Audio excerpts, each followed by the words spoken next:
In the shadows of America's justice system, there exists a rare and unsettling category of killers, women sentenced to die. They were mothers, daughters, teenagers, and caretakers. Some came from lives filled with trauma. Others lived in suburban neighborhoods where nothing seemed out of place. Yet each one crossed a line so shocking, so violent, that courts across the country decided the ultimate punishment was the only answer. In this video, we explore the cases of 5 women whose names became etched into the darkest pages of American true crime history. Women who committed crimes so disturbing that prosecutors fought to put them on death row, something that has happened to less than 1% of all female offenders in the United States. Tonight, we will look at the lives behind the headlines, the events that pushed them into violence, the investigations that followed, the trials that captivated the nation, the last-minute appeals that tried to save them, and, for some, the final moments before execution. We'll examine Lisa Montgomery, whose crime remains one of the most shocking acts of violence committed by a woman in U.S. history. Christa Pike, the youngest woman ever sentenced to death in America. Emilia Carr, a mother entangled in a deadly love triangle that spiraled into murder. Darlie Routier, whose case still sparks fierce debate and claims of wrongful conviction. Tiffany, convicted of a crime so cruel it horrified even seasoned detectives. Each story shows a different path to death row, some fueled by jealousy, others by desperation, manipulation, mental illness, or pure cruelty. And as we go deeper, one question will haunt the entire video. How does a mother become a monster? And what does justice look like when the perpetrator is a woman? Welcome to the Crime Sector. This is From Mothers to Monsters, the female death row stories America can't forget. Lisa Montgomery, State, Missouri. On December 16, 2004, in the quiet town of Skidmore, Missouri, the nation would witness one of the most disturbing crimes ever committed by a woman. Lisa Montgomery, 36 years old, drove nearly 3 hours from her home in Kansas to visit a pregnant woman she had met online, 23-year-old Bobby Jo Stinnett, a dog breeder in the final month of her pregnancy. Montgomery arrived at Bobby Jo's home under the guise of purchasing a puppy. What happened next would shock the country. According to court documents, Lisa attacked Bobby Jo inside her home and carried out a violent plan she had been preparing for months. She removed the unborn baby from the victim's body and fled the scene, taking the infant with her. Hours later, she presented the newborn as her own child. When Bobby Jo's mother discovered her daughter's lifeless body, law enforcement immediately launched an Amber Alert, believing the missing newborn might still be alive. The investigation moved quickly. Digital evidence, emails, message logs, and witness statements immediately pointed toward Montgomery. The next day, FBI agents located her at her home in Kansas, holding the stolen infant. The baby was miraculously alive. Montgomery was arrested on December 17, 2004. The evidence against her was overwhelming, but as the trial approached, her defense painted a complex picture. A woman suffering from severe mental illness, PTSD, and a lifetime of horrific abuse, including sexual violence beginning in childhood. They argued that her crime was the result of psychosis and trauma that had gone untreated for decades. The prosecution, however, argued that the murder was premeditated, calculated, and meticulously planned. Montgomery had researched cesarean procedures, purchased tools, and lied about being pregnant for months.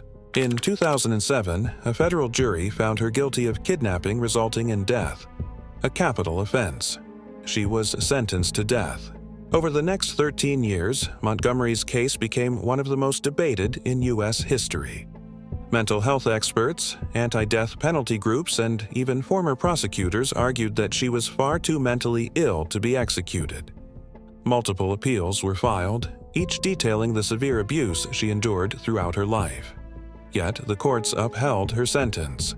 In January 2021, as her execution date approached, her legal team filed emergency petitions claiming she was in a state of mental deterioration and had lost touch with reality. Several stays of execution were granted, only to be overturned. On January 13, 2021, Lisa Montgomery became the first woman executed by the federal government in nearly 70 years. She received a lethal injection at the Federal Correctional Complex in Terre Haute, Indiana. According to officials, Montgomery offered no final words. Her last meal consisted of KFC, chicken, biscuits, and fries. Witnesses described the execution chamber as silent, with Montgomery appearing confused and distant during her final moments. Her case remains one of the most controversial in modern American history. A collision of unimaginable violence, deep psychological trauma, and a justice system grappling with the limits of accountability. On January 12, 1995, the city of Knoxville, Tennessee, witnessed a murder so brutal and shocking that it would lead to the youngest woman in modern U.S. history being sentenced to death. Christa Pike was only 18 years old, a troubled teenager involved in drugs, violence, and an obsessive, toxic relationship that pushed her deeper into darkness. According to investigators, Christa believed that a 19-year-old classmate at the Job Corps training program, Colleen Slemmer, was trying to steal her boyfriend, to Darryl Shipp. What began as jealousy slowly turned into obsession. Witnesses later testified that Christa spent days talking about teaching Colleen a lesson. On the night of January 12th, Pike and two accomplices, Shipp and a friend named Shadala Peterson, lured Colleen away from campus with the promise of resolving their conflict. Instead, they led her deep into the woods surrounding the University of Tennessee agricultural campus. What happened next quickly became national news. According to court records, the trio attacked Colleen, beating her severely before Christa delivered the fatal blow. Investigators later revealed a disturbing detail. Pike carved a pentagram into the victim's chest, a symbolic act that prosecutors said reflected her fascination with occult themes and violent fantasies. The next morning, police arrived to find an unrecognizable crime scene. Within 36 hours, all three suspects were arrested. During interrogation, Christa confessed almost immediately. Not only did she openly admit her role, but she also bragged about the killing to fellow students, even showing them a small piece of the victim's skull she had kept as a trophy. This chilling behavior became a powerful piece of evidence during trial. The prosecution argued that the murder was deliberate, cruel, and motivated by jealousy and rage. The defense countered that Christa had suffered a lifetime of abuse, physical, emotional, and sexual, and that her mental health issues, including borderline personality disorder, were left untreated. But the jury was unmoved.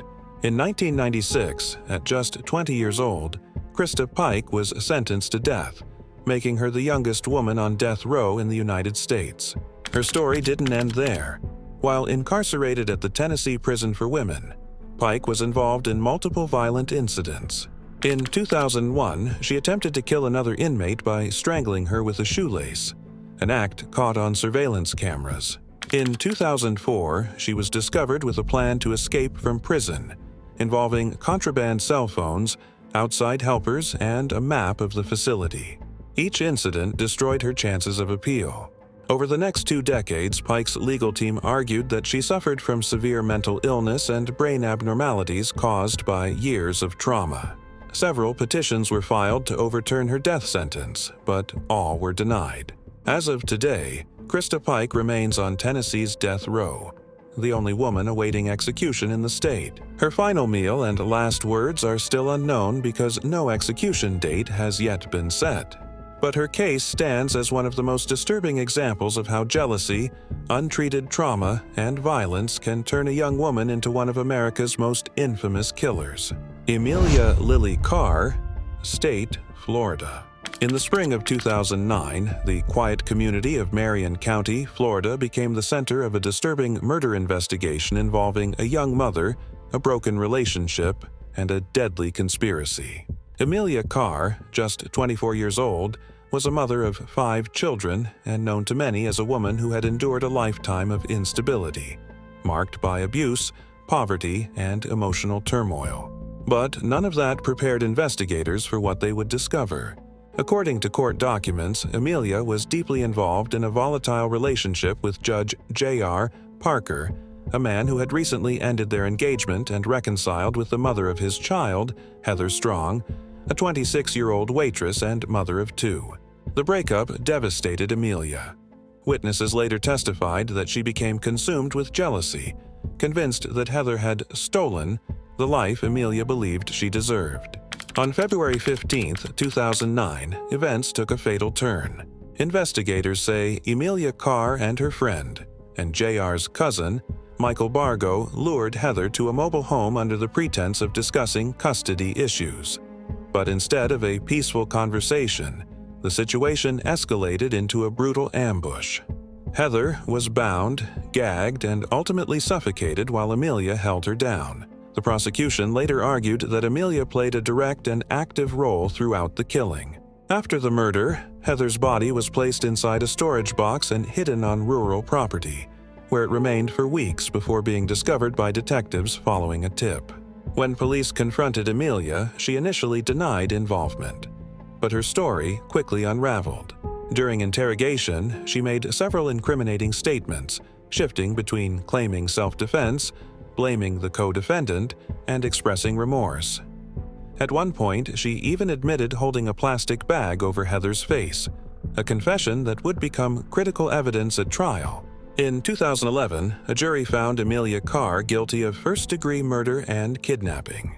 The prosecution portrayed her as manipulative, jealous, and fully aware of her actions. The defense argued that Emilia suffered from borderline personality disorder, cognitive impairments, and years of domestic abuse that made her vulnerable to influence. Despite her age and background, the jury recommended death. At just 26 years old, Emilia Carr became the youngest woman on Florida's death row. Over the next few years, Emilia's attorneys filed appeals, arguing that her confession was coerced and that mitigation evidence regarding her childhood trauma was never properly presented. They also claimed that she was influenced by stronger personalities around her, especially her co-defendant. In 2017, after nearly a decade on death row, a Florida judge overturned her death sentence, citing improper jury instructions and concerns about her mental health. Her sentence was commuted to life in prison without parole. Today, Emilia Carr remains incarcerated in the Florida Department of Corrections. She has expressed remorse in multiple interviews, claiming she wishes she could undo everything. But the family of Heather Strong maintains that Emilia's actions were deliberate and unforgivable. Her case remains one of Florida's most chilling examples of how jealousy, manipulation, and emotional instability can spiral into lethal violence. Darlie Lynn Routier, State, Texas.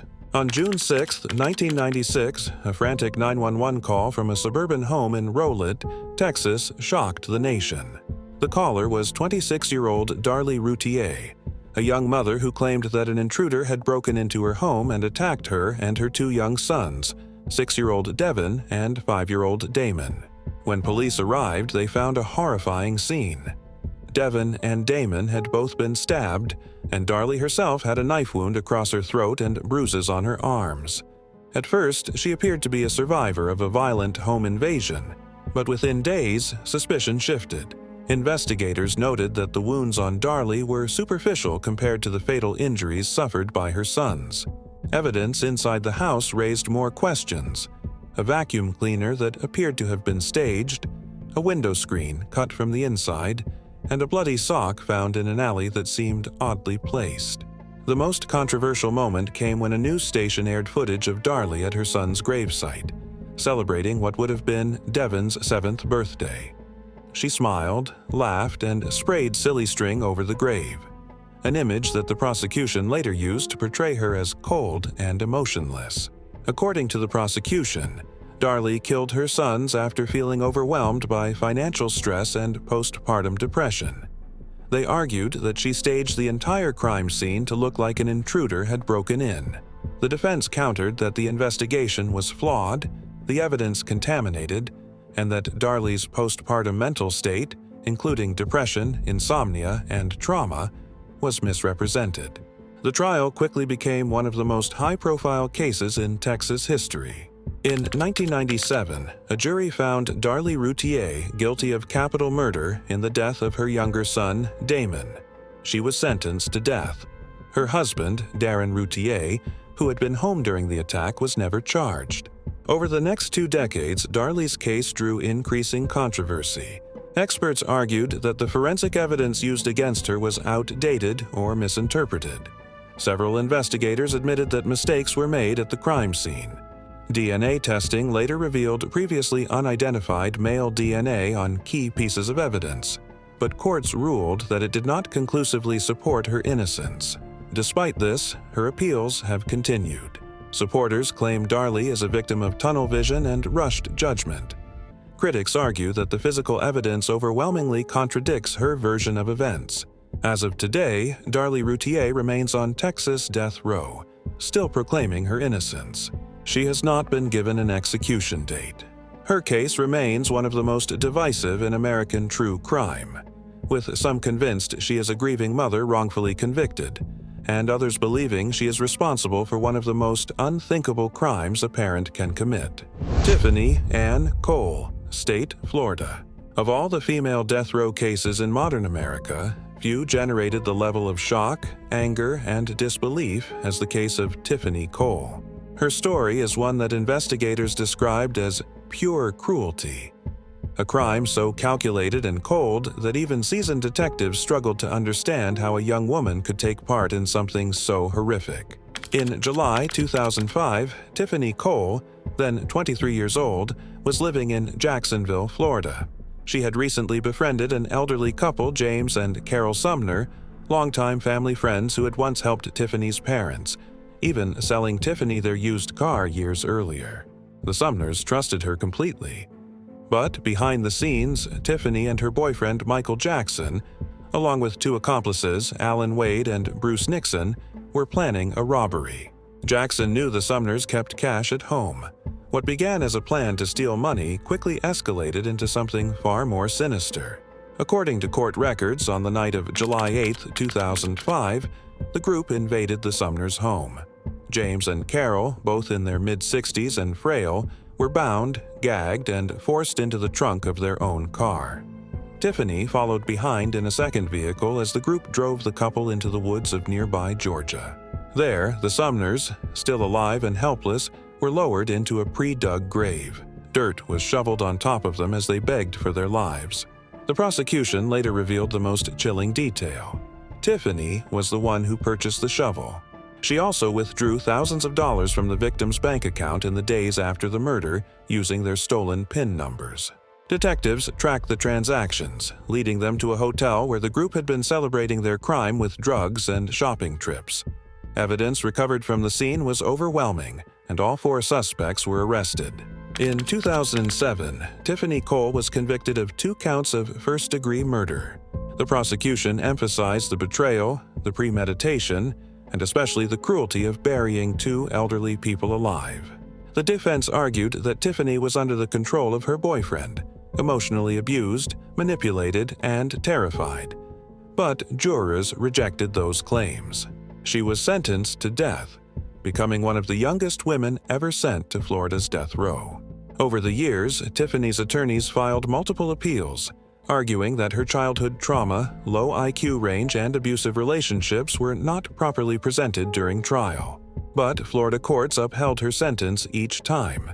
As of today, Tiffany Cole remains on death row at Lowell Correctional Institution, awaiting further legal review. She has expressed remorse in interviews, saying she wishes she could change everything. But the families of James and Carol Sumner believe her actions were deliberate and unforgivable. Her case is often cited as one of the most disturbing examples of group influence, emotional manipulation, and pure human cruelty. These 5 cases reveal a side of true crime that is both rare and deeply unsettling. Women make up less than 2% of death row inmates in the United States. Their crimes shock the nation not only because of their brutality, but because they shatter society's expectations of motherhood, compassion, and care. Some of these women came from lives of trauma and abuse. Some acted out of jealousy, desperation, or manipulation. And some committed acts so cold that even experts struggle to understand them. But each case forces us to confront a difficult question. What transforms an ordinary woman into someone capable of extraordinary violence? This has been the Crime Sector. Thank you for watching.